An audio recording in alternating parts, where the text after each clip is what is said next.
So one of the things that I teach now, I work with a lot of people that are younger than me. I'm a pre-senior now, just turned 55. I got to get a T-shirt for that. I was Googling that the other day, and it's not an official class, so I think I may have come up with something huge.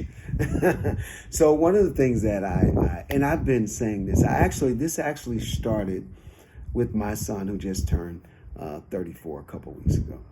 So I tell people on my team and people that I talk to that when they're communicating, clients, customers, patients, whoever it is, that you want to be very clear in your communication, that you don't want to use common to you industry acronyms, right? Specifically in sales when you're transacting business, because you do not want to confuse them, right?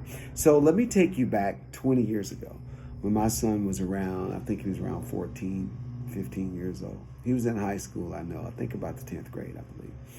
So I used to do phone checks on them because, I spent a lot of time at work, and I bought them phones at that time when they were younger. Now, kids get phones at 5 years old, basically. So my son and daughter are 4 years apart. So my daughter was 10, and she was 9 at the time, actually. And but anyway, I got them cell phones, but I used to do a check on their cell phones, right? Periodically, I would just grab them and look through them to make sure, I wanted my kids to be protected. So one day, I get my sons, came in his room, knocked on his door, said, "Hey, I need to check your phone." He gave it to me. And I'm looking at these texts, and I'm like, "What is this?"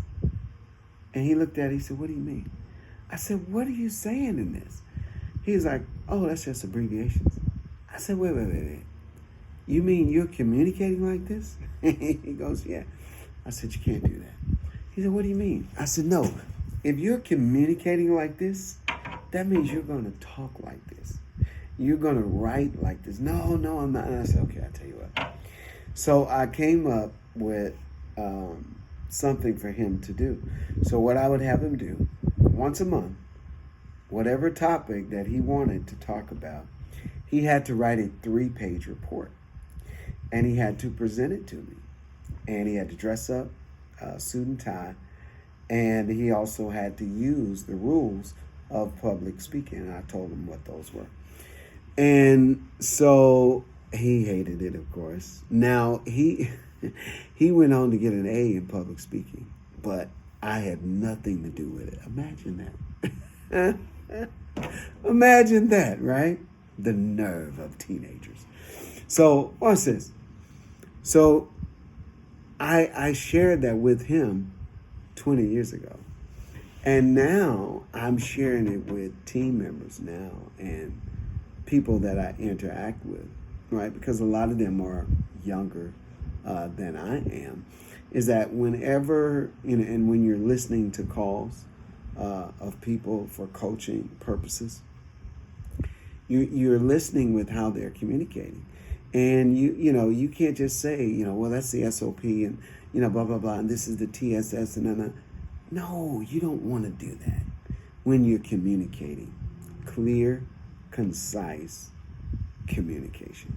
Now, in my industry now that I'm in, we predominantly work with seniors. So if you start throwing around all of these phrases, a lot of them get frustrated really quickly, right?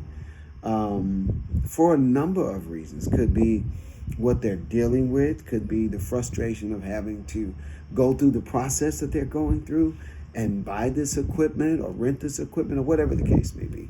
So you always want to make sure you're using clear, concise communication so that you put your prospect, your customer, your client, whoever you're dealing with, at ease, and it makes everything flow much easier.